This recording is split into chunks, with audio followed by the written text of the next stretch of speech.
Halo Sobat Sipil, jumpa lagi di tutorial Microsoft Project.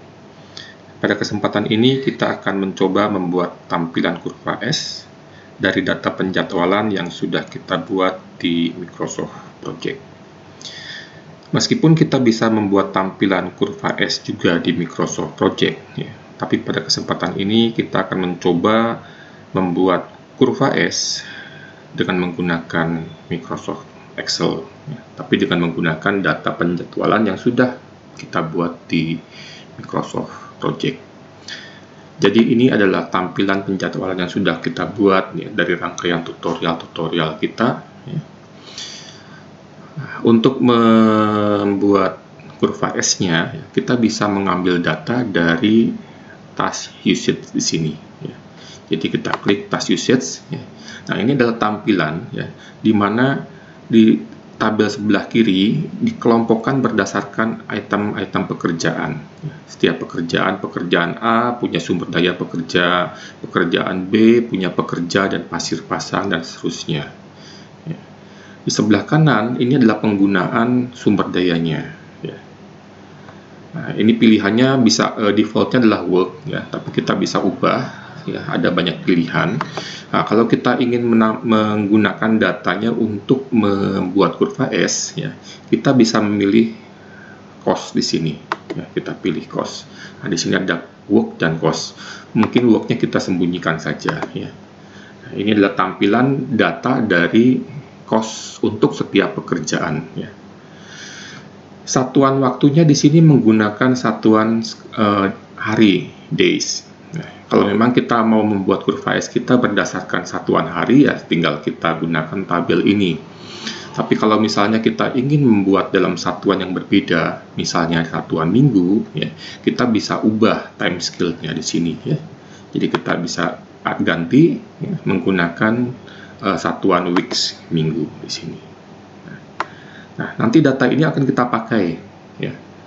Nah, bagaimana kita memakainya, ya? Pertama kita copy dulu nama-nama pekerjaannya, ya, dari tabel sebelah kiri yang ada di sini, ya.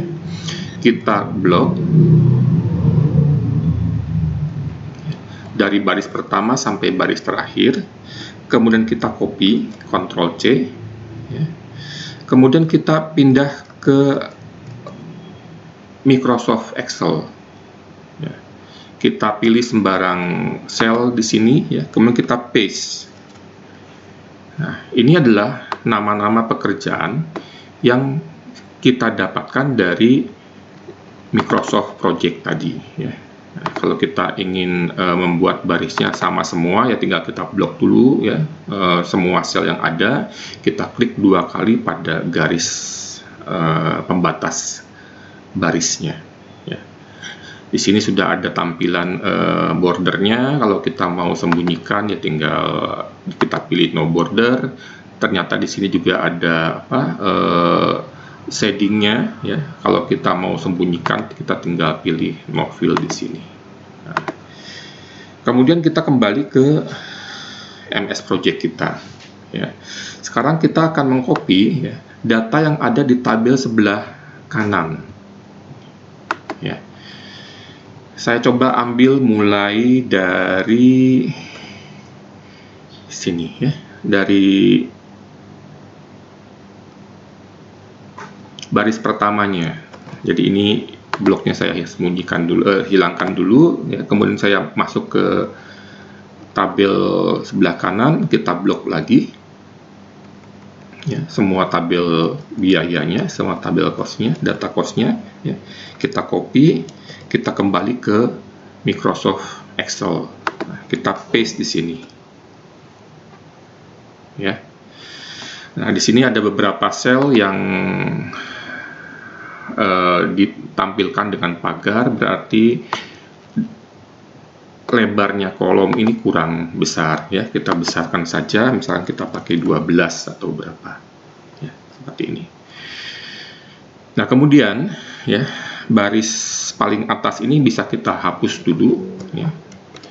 Kemudian baris-baris sumber daya ini juga bisa kita hapus, ya. Misalkan, jadi kita hanya menampilkan nama-nama pekerjaannya saja, ya. Nah, kita hapus ya baris-baris sumber daya yang ada di sini, sehingga yang muncul hanya baris-baris nama pekerjaannya saja.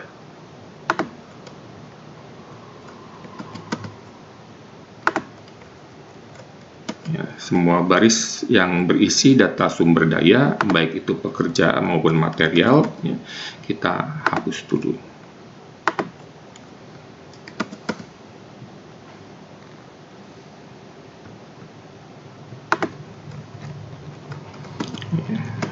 Ini pekerjaan terakhir, pekerjaan J, kita hapus juga. Ya. Nah, jadi ini adalah biaya untuk tiap pekerjaan. Biaya pada baris nama utama pekerjaan juga bisa kita hapus, ya. Sehingga yang muncul hanya biaya pada pekerjaan-pekerjaan rinciannya saja. Di sini ada pekerjaan G di mana biayanya hanya 30 juta. Kita ingat bahwa pekerjaan G ini dikerjakan oleh subkontraktor A dengan kontrak 30 juta. Nah, kita lihat di sini dia dikerjakan selama 4 minggu, ya. Supaya kita mendapatkan kurva S yang bagus, yang mulus gambarnya, ya, kita bisa bagi ya 30 juta ini ke dalam 4 minggu kita, ya. 30 juta dibagi 4 berarti 7,5 juta, ya. Kita ganti 7,5 juta. Kemudian yang 60 juta pekerjaan H juga sama, ya. Nah, ini ada 4 minggu, kita bagi jadi 15 juta per minggunya. Nah, seperti ini, ya. Kemudian kita bisa menghitung, menjumlahkan, ya, berapa total biaya per pekerjaan. Ya, kita siapkan di kolom M di sini, ya. Kita sum, ya, sel-sel di sebelah kirinya. Ya. Kemudian kita copy, ya. Nah, untuk yang kelompok 2, ya, nilai 0 ini saya hapus. Yang kelompok 3 juga saya hapus, ya. Nah, kalau ini kemudian kita jumlah, ya, di paling bawah, ya, kita akan mendapatkan, ya, total biaya kita adalah 367.175.000, ya. Nah, nilai total biaya ini sama dengan yang kita punya pada saat kita mengerjakan ini di Microsoft Project, ya. Kalau kita kembali ke project information, ya, kemudian statistik di sini. Nah, kita dapatkan total cost-nya 367.175.000, sama dengan yang kita dapatkan di sini. Nah, kemudian bagaimana kita bisa mendapatkan bobot pekerjaan, ya. Bobot pekerjaan itu didapat dari, ya, perhitungan, ya, biaya setiap pekerjaan, ya, dibagi dengan total biaya keseluruhan, ya. Kemudian dikalikan dengan 100. Jadi total biaya untuk pekerjaan A yang sebesar 5,2 juta di sana itu kita bagi dengan 367.175, ya, dikali 100. Itu punya bobot 1,41 sekian persen, ya. Nah, untuk yang lainnya tinggal kita copy juga di bawah seperti ini, ya. Kita sudah mendapatkan bobot tiap pekerjaan, ya, dengan membagi setiap biaya pekerjaan yang ada dengan total biayanya, ya. Nah, kemudian kita membuat bobot per minggunya, ya. Jadi kalau kita di sini punya nama pekerjaan, ya, ini adalah minggu 1, 2, dan seterusnya sampai minggu terakhir, ya. Sebentar. Ya, kalau ini saya copy jadi minggu ke-9, betul, ya. Ini adalah biaya. Ini adalah bobot. Ya. Saya bold dulu supaya kelihatan lebih jelas. Saya buat center. Ya. Nah, kemudian untuk bobot tiap minggunya, ya, kita copy dulu ini minggu-minggunya, ya. Kita bisa menggunakan rumus, ya. biaya per minggu dari setiap pekerjaan ya, dibagi dengan total biaya keseluruhan ya, dikalikan dengan 100 ya. Jadi pekerjaan A pada minggu pertama yang nilainya sebesar 3,12 juta ini mempunyai bobot jika dibandingkan dengan 367175 sebesar 0,849 sekian persen. Nah, ini tinggal kita copy ya, ke sel-sel di sebelahnya dan ke sel di bawahnya.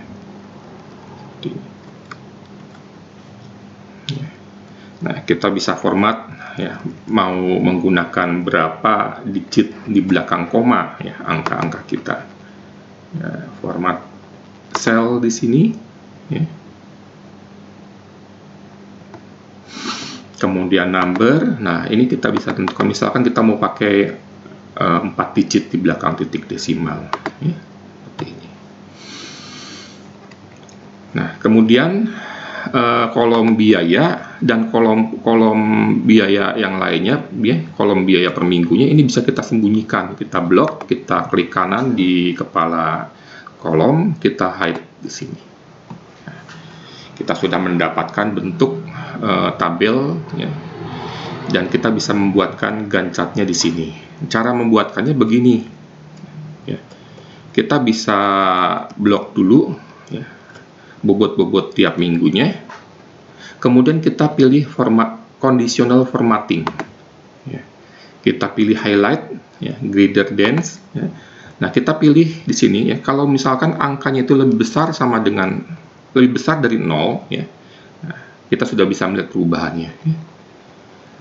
Nah, mau diberi warna apa ya, misalnya tulisannya mau tetap hitam ya, kemudian fill-nya misalkan kita mau menggunakan warna kuning lah misalnya, kuning. Nah, kita klik OK ya, kita klik OK, kita punya tampilan seperti ini. Jadi sel-sel yang diberi warna kuning ini sudah menyerupai diagram balok gancat kita. Ya. Nah, bagaimana dengan yang angka-angka 0 di sini? Ya. Nah, kita bisa conditional formatting lagi, ya. Highlight cell. Kemudian kita pilih yang equal to ya. Nah, equal to-nya equal to 0 ya. Kemudian kita custom juga ya. Custom juga, fill-nya no color ya. Font-nya kita pilih putih. Jadi nanti tulisannya tidak kelihatan karena dasarnya putih, tulisannya putih seperti ini.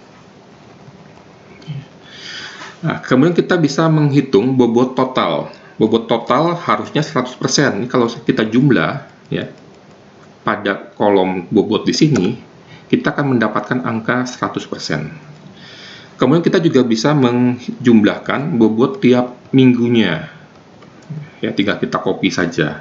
Ini adalah bobot tiap minggu untuk pekerjaan yang dikerjakan pada minggu-minggu tertentu.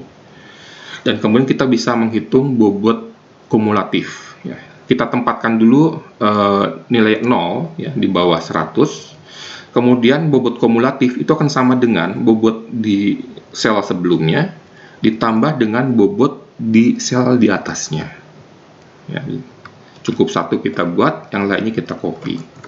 Nah, paling akhir juga 100. Ya. Nah, kemudian kita bisa buat border di sini ya. All border. Nah, kita sudah punya sebuah bar chart yang biasa kita gunakan untuk menampilkan penjadwalan kita ya. Jadi ini adalah nama-nama pekerjaannya ya, A, B, C, D, E, F, G, H, I, J.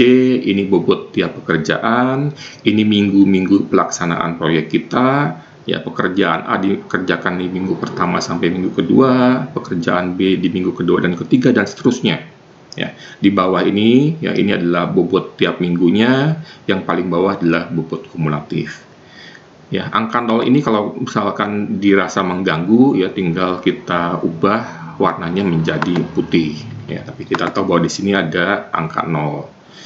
Nah, untuk membuat kurva S-nya ya, kita ambil data dari bobot kumulatif.